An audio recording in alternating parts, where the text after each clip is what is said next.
Listen, do not rush this story. Lower your voice, calm your heart, because some stories are not told with noise. They are told with silence. There are pains that shout, and there are pains that sit quietly inside the chest, until breathing itself becomes heavy. This is one of those stories. It is the story of a woman whose name was spoken in prayers, long before it was spoken in courtrooms. Her name is Chinonso. In her language, that name means God is near. But life would ask her a painful question.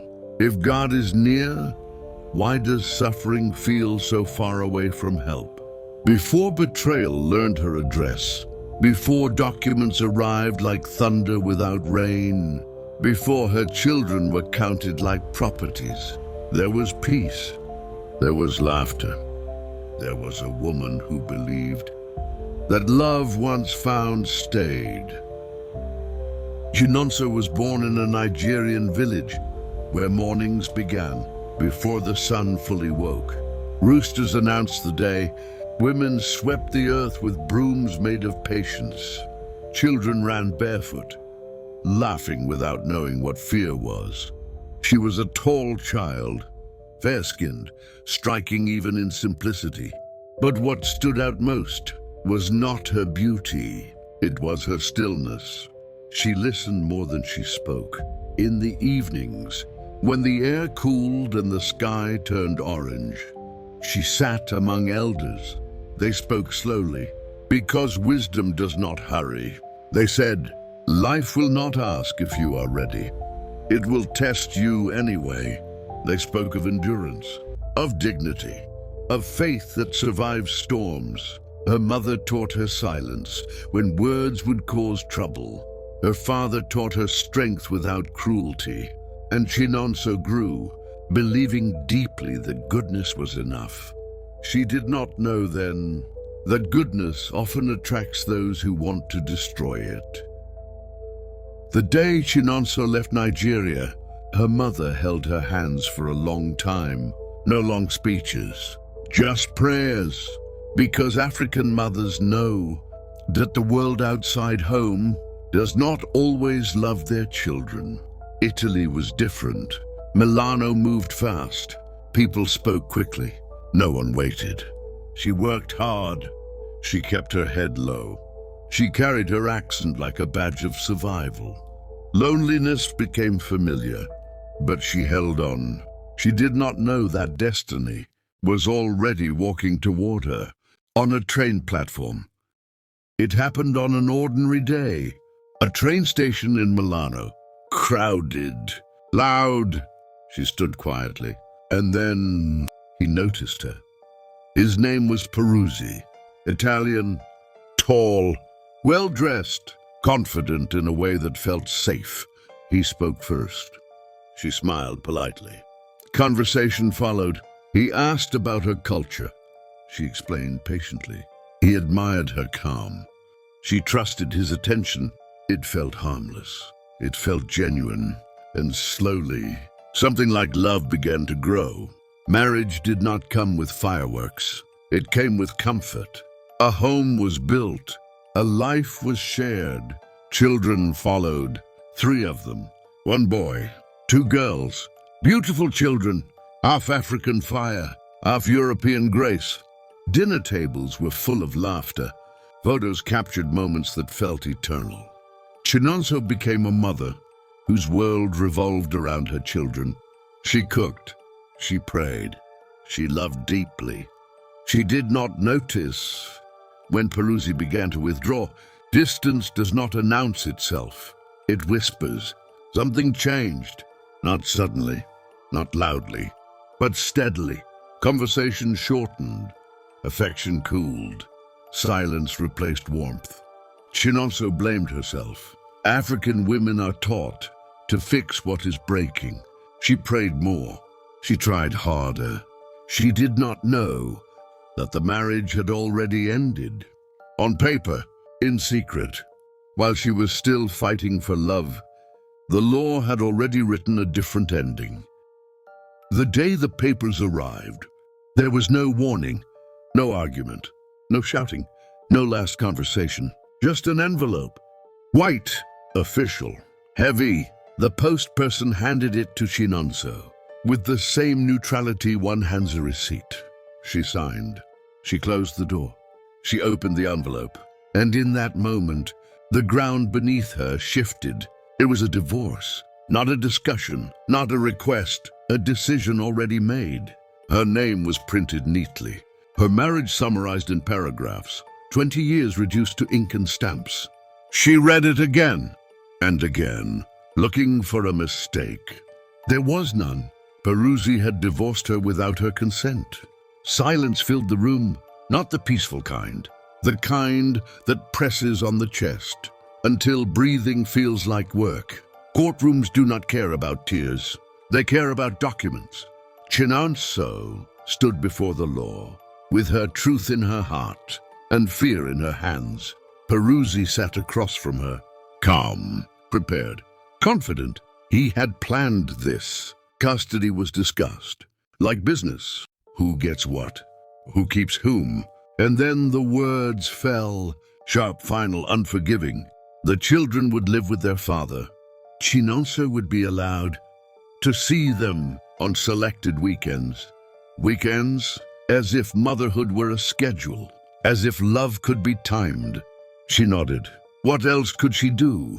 A mother does not scream in court. She survives. The house no longer felt like home. Every corner carried memories that now accused her. She packed quietly. Clothes, photos, memories she could carry. She left behind everything else. Chinonso rented a small apartment. Plain walls, thin curtains, lonely nights. But she held on to one truth. Her children were still alive, still breathing, still calling her mama, and that was enough. Or so she thought. Peruzzi was not satisfied. He had the house. He had custody. He had control. But Chinonso still had access to the children. She still existed, and that disturbed him. Peace, when it belongs to the wrong person, can provoke violence. One afternoon, Chinonso returned home and felt it immediately. Something was wrong. The air was different. Nothing was missing. Nothing was broken, but her intuition screamed.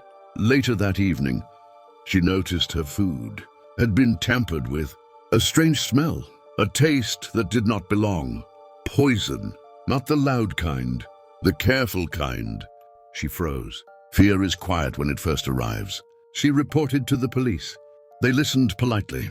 Then they said, change your keys. Gather evidence. Evidence. When danger wears familiar faces. The custody case was nearing its end. The judge was ready to rule. Chinonso allowed herself a small hope, just a breath of it. Then Peruzzi stood up, and with practiced calm he said, she is mentally unstable. One sentence. That was all it took. The courtroom shifted. Eyes changed. Silence returned. This time with judgment. The judge paused the case. Mental evaluation was requested. Justice stepped back. Truth was delayed. And Chinonso felt something break inside her that had survived everything else. Chinonso fell sick. She went to the hospital, seeking healing, but betrayal was waiting. Peruzzi had already spoken to a doctor. One day she was taken out, without consent, without explanation. But God was not asleep. Her world disappeared. Chinonso escaped. Chinonso ran.